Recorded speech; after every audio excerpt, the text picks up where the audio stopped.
Back on, ladies and gentlemen, and thousands of students armed with sticks and rocks clashed with armed police in Dhaka on Thursday as the Bangladesh authorities cut some mobile and internet services to quell anti-quota protests that have killed at least 12 people through this week. The nationwide protests are the biggest since Prime Minister Sheikh Hasina was re-elected to a fourth term in office and are fueled by high unemployment among the youth, with nearly a fifth of the 170 million population out of work or education. Now, these are exclusive visuals of protests coming in from Dhaka in Bangladesh. 10 dead as student-police clashes rage over job quotas. We're also getting you some dramatic and exclusive visuals of cops firing tear gas to disperse stone-throwing students who blocked a highway at the southern port of Chittagong. We're also getting you more news coming through, ladies and gentlemen. Group Editor Security Manoj Kumar Gupta getting us some details, and also visuals where student wing of the ruling party Bangladesh Awami League hurled stones at the anti-quota protesters as they engaged in a clash at the Dhaka College area in Dhaka. Now, these inputs also show how Bangladesh quota protests have turned violent. Sources close to the anti-quota protesters say the government-backed group ambushing peaceful protests against the quota. Government-backed student groups, the Student League, actually ambushed the protests and violently attacked the student protesters. The student protesters wanted the proposed job quota scrapped. Student protesters wanted jobs as per merit, and the Bangladesh government has turned down the request to even engage in conversation or talks. Remember, in 2018, this quota was put on hold by Sheikh Hasina. But what happens is that the court overturned that hold and said that this must be implemented. This 30% quota must be implemented. It's a court verdict. After which, Sheikh Hasina has come out and made a statement that this will be followed through. Student protesters were actually targeted with sticks and rods, and they're protesting against the 30% job quota, and the quota is against families and children of 1971 war heroes. Sheikh Hasina referred to protesters as Razakars or traitors. And then there were visuals going around where these student protesters who were protesting against this quota decision were actually going around shouting, "I am a Razakar, I am a Razakar," not perhaps fully understanding who the Razakars were. They were the ones who sided with the Pakistanis and worked against the interests of the Bangladeshi independence movement. But just in that anger against Sheikh Hasina, they all wanted to shout that they are Razakars. Now, Indians are meanwhile under threat.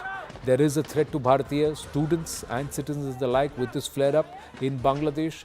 The government leaving no stone unturned to ensure the safety of its students, but there is an advisory.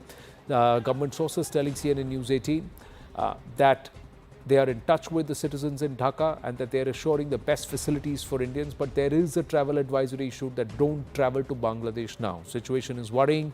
Deaths have been reported, mega instances of violence, and the streets are littered with a lot of debris and the aftermath of violent clashes. Government will ensure safe evacuation in case the situation worsens. The government has also issued an advisory, like I said, don't travel to Bangladesh, and those who are in Bangladesh remain indoors. The situation being closely monitored. Sushant Sareen and Ambassador Rajiv Dogra with us this evening. Ambassador Rajiv Dogra, how would you see the situation? Because this is a long time pending demand. There are a huge number of people and families. It's the third generation, the grandchildren or grandchildren who will be eligible for these quotas. 3,000 jobs, 4 lakh applicants. These are Sarkari jobs. That's what the numbers point at. Your assessment of the situation in Bangladesh? Well, Anand, you described it so well that there's no scope for further elaboration. But let me, with my background, try and assess what is really happening and why it should be happening now. The culprit is not Sheikh Hasina in this case directly, because it was a court verdict which restored the 30% quota for the sons and grandchildren of those who were part of Mukti Bahani or part of freedom struggle. Now, 30% is not the entire story. The entire reservation is 56% because it is also given to people from poor districts and so on. Now, this combined with the fact there are a couple of other things which are combined to make this so volatile, that Bangladesh, which is doing very well economically, is now on a slowdown mode. So jobs are reducing even in private sector. Second is BNP, which is training at the leash. It has been out of power for quite some time. Yeah. So it is instigating the students or part of the student community. The third element in all this is ISI and the Islamist elements, which are always looking for an opportunity like this. So all these combined to make it a volatile situation, and it was not just Dhaka and Chittagong, but it is spread to various provincial towns. The problem in all this is there is a feeling in Bangladesh that Sheikh Hasina over the years has become authoritarian and is not willing to accept or accede to any opposition to her rule. So it does not remind us of what happened in March 71 when Pakistan Army went into hostels, killed, raped, and so on the students, and that then the entire thing blew up. This time it is an internal situation. It can be brought under control. After all, it is not the government which restored this 30% quota for children and grandchildren of freedom fighters. It is a court order. But the only thing is when tempers are high, situation is volatile, and there is a ready mix of help from the political interests, then things become so much more difficult. So the hope should be that A, Hindus in Bangladesh are not targeted because they become another convenient target. Yes. B, that somehow the wise counsels prevail and situation is brought under control because students have a genuine grievance. There is a paucity of employment opportunity. So some kind of a palliative has to be given to them. Only then can this movement calm down. But this actually compounds problems for us because we'll have greater amount of illegal, immigrants or illegal entry, infiltration into Bharat through the porous borders. We also have the safety of Bharatiya who are there, the safety of Hindus that you have already highlighted. And Sushant Sareen, clearly the opposition and their student wings are also getting into the thick of things and further vitiating the atmosphere. Yeah, so Anand, you have to understand the people who are streaming into India, and this is utter nonsense that because Bangladesh's economy has been doing so well, there are no people coming into India. I think the Assam Chief Minister yesterday gave out some figures, and that's quite clear that it's a very unnatural growth, demographic change which has taken place in Assam, in the border districts of West Bengal, in many other places. So that is clearly happening, but these are not the educated university-going students who are actually fighting against the reservation system. That is one. Secondly, Anand, Ambassador Dogra is absolutely right. It was a court order and everything. But the problem is that when the courts are seen to be aligned to the ruling dispensation, then court orders are seen as a kind of a proxy of the desires of the ruling dispensation, and the fact that since the quotas are going to go to people who are aligned to Awami League, so there is a certain amount of outrage which is being expressed. Now, of course, one can argue that what are you outraging about? 3,000 jobs, and what are jobs? These are not exactly the Bangladesh civil service or one of those kind of jobs.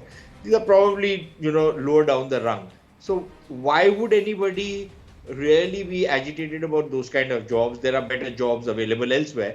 But then maybe some of those jobs are also contracting. So there is that conundrum. How do you solve that?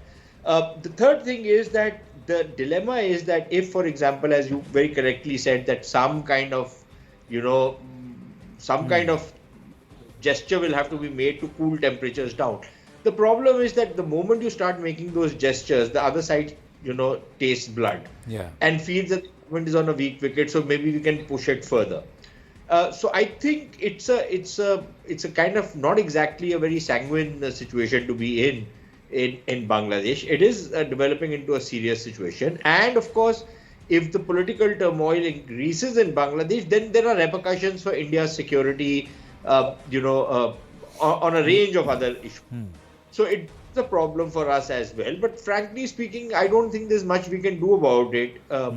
consider that But Bangladesh but is a are you sovereign. are you willing to buy quickly between you and Ambassador Rajiv Dogra final two? I have 3 minutes, so we split it between the two of you. Are you willing to buy that these are spontaneous protests? We've seen protests are never spontaneous, be it in Sri Lanka, be it what they were organized in Bharat, or what's happening here. Are there other Anand, machinations here that we need to actually consider?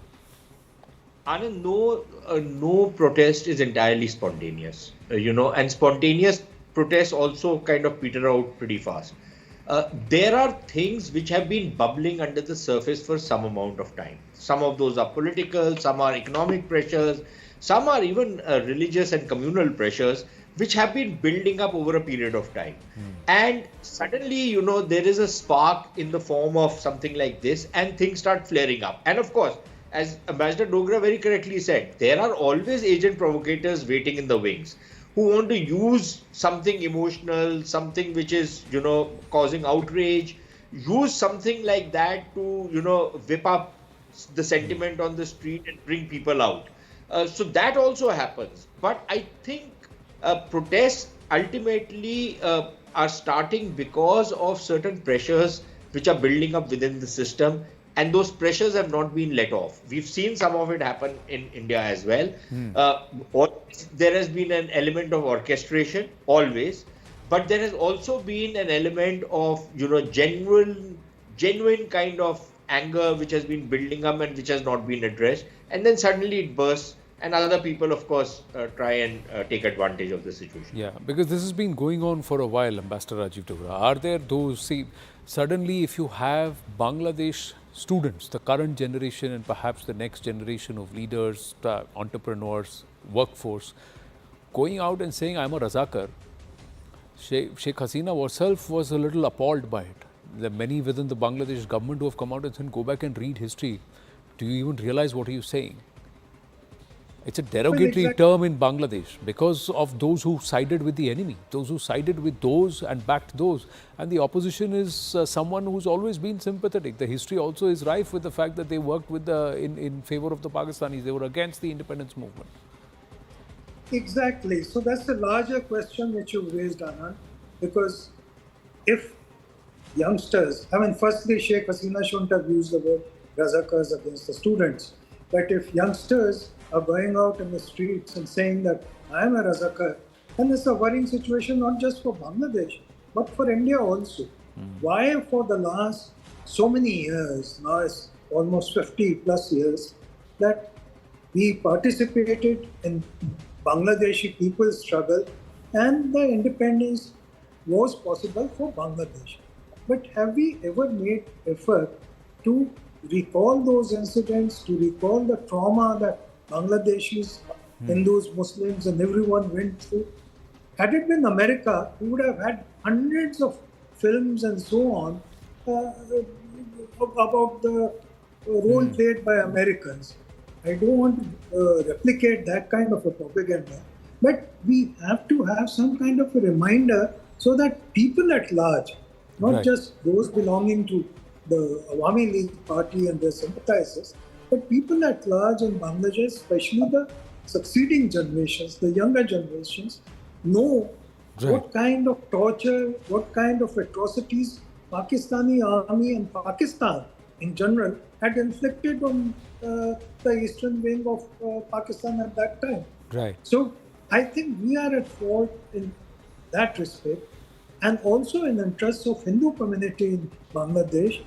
This reminder of India's role must, in some form or the other, should be available. Yes, somewhere we have to be. Itihasa has to be a constant reminder and a constant lesson for everybody across the spectrum in the subcontinent, perhaps.